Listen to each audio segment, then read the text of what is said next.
Hi friends, நம்ம next part பார்க்கலாமா? இதுக்கு முன்னாடி 2 பார்ட்ஸும் நீங்கள் பார்க்கலன்னா கீழே டிஸ்கிரிப்ஷனில் லிங்க் இருக்குது, அதை பார்த்துட்டு கண்டினியூ பண்ணுங்கள்.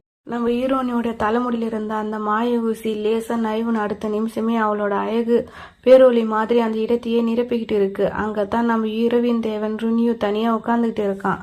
நம்ம ஹீரோனி அவரை பார்த்துட்டு, யார் பண்ணி இங்கே எதுக்கு நீ தனியாக உட்காந்துக்கிட்டு இருக்குன்னு கேட்குறா. ருனியு சொர்க்க அரசனோட மூத்த மகனாக இருந்தாலும் அவரை யாருமே மதிக்க மாட்டாங்க. எப்பவுமே இருட்டில் தனியாக இருக்கிற அவருக்கு நம்ம ஹீரோனியோட சிரிப்பு பேச்சும் ஒரு புது வெளிச்சத்தை கொடுக்குது. நம்ம ஹீரோனி அவரை தான் புது நண்பனாக ஏற்றுக்கிறா.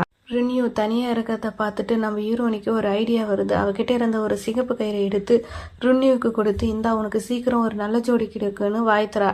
நம்ம ஹீரோனியோட வல்லந்தித்தனத்தை பார்த்த ருனியுக்கு அவளை ரொம்ப பிடிச்சி போகுது. ஆனால் நம்ம ஹீரோனியோட வலையில் விய போகிறது ருனியு மட்டும் இல்லை, நம்ம நெருப்பு தேவை இளவரசனும் தான். நம்ம ஹீரோனி பையன் வேஷத்தில் இறக்கிறதுனால மற்ற தேவதைகள் எல்லாம் அவளை ஒரு அழகான பையனை நினைச்சு சுற்றி சுற்றி வராங்க. இதனால் மொத்த சொருகுலோகமும் கலகலப்பாக மாறுது. நம்ம ஹீரோ அவளை திட்டினாலும் அவள் பண்ணுற எல்லா சேட்டையும் ரசிச்சுக்கிட்டு தான் இருக்கான். நம்ம ஹீரோனி தான் சக்தியை அதிகரிக்க நம்ம இளவரசங்கிட்ட கேட்டுக்கிட்டு இருக்கா. ஆனால் அவளை கிண்டல் பண்ணிக்கிட்டே மெல்ல காதலிக்க ஆரம்பிக்கிறான். ஆனால் பாவம் நம்ம ஹீரோனிக்கு அந்த யூன்டான் மாத்திரையினால காதல்னாலே என்னன்னு தெரியாது. அவளுக்கு பசி எடுத்தா கூட உடம்பு ஏன் இப்படி பண்ணுது, ஒருவேளை நம்ம குண்டாயிட்டோமோன்னு தான் அவள் நினைப்பா. இளவரசன் ஒரு பையன் கூட தான் எப்பவும் சுற்றிட்டு இருக்காங்கன்னு கேள்விப்பட்ட அவங்க அம்மா டவுட் பண்ணுறாங்க. உடனே நம்ம வில்லிக்கிட்ட சொல்லி என்ன நடக்குதுன்னு கவனிக்க சொல்கிறாங்க. நம்ம வில்லியும் நம்ம ஹீரோனிக்கிட்ட வந்து நைஸாக பேச நம்ம ஹீரோனி என்ன பண்ண தெரியுமா, கவலைப்படாத, அந்த இளவரசனை கரெக்ட் பண்ண நான் உனக்கு ஹெல்ப் பண்ணுறேன்னு அவகிட்டயே ப்ராமிஸ் பண்ணுறா. ஆனால் நம்ம வில்லிக்கு தெரியல தனக்கு போட்டி இவதான்னு. சொர்க்கத்தில் ஒரு ஃபங்க்ஷன் வருது. அங்கே இருக்கிற பிரசாதத்தில் ஒரு சிலதில் மட்டும் 500 வருஷத்துக்கான மந்திர சக்தி ஒளிஞ்சிருக்கும்.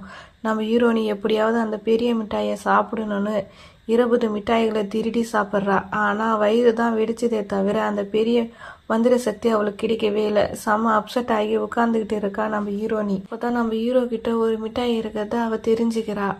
உடனே அவள் வேகமாக அவனோட ரூமுக்கு ஓடுறா. நம்ம ஹீரோ அதை சாப்பிட போகும்போது, அதை எனக்கு கொடு, நான் உனக்கு வேறு டேஸ்ட்டாக பூக்களால் செஞ்ச கேக்கு பண்ணி தரேன்னு சொல்லி ஐஸ் வைக்கிறா. நம்ம ஹீரோவும் அவளோட பாசத்தை பார்த்து சிரிச்சுக்கிட்டே அந்த பெரிய மிட்டாயை அவளுக்கே கொடுத்துட்றான். நம்ம ஹீரோனிக்கு இப்போ 500 வருஷம் பவர் கிடைச்சிச்சு. அதுக்கு நன்றியாக நம்ம ஹீரோனி ஒரு அழகான பீனிக்ஸ் பூவை மாயமாக உருவாக்கி நம்ம ஹீரோ கிட்ட கொடுக்குறா.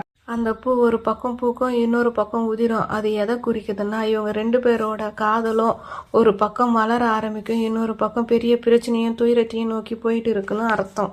இதுக்கடுத்து என்ன நடக்குதுன்னு நம்ம நெக்ஸ்ட் பார்ட்டில் பார்க்கலாம். இந்த ஸ்டோரி உங்களுக்கு பிடிச்சிருந்தா சப்ஸ்கிரைப் பண்ணுங்கள்.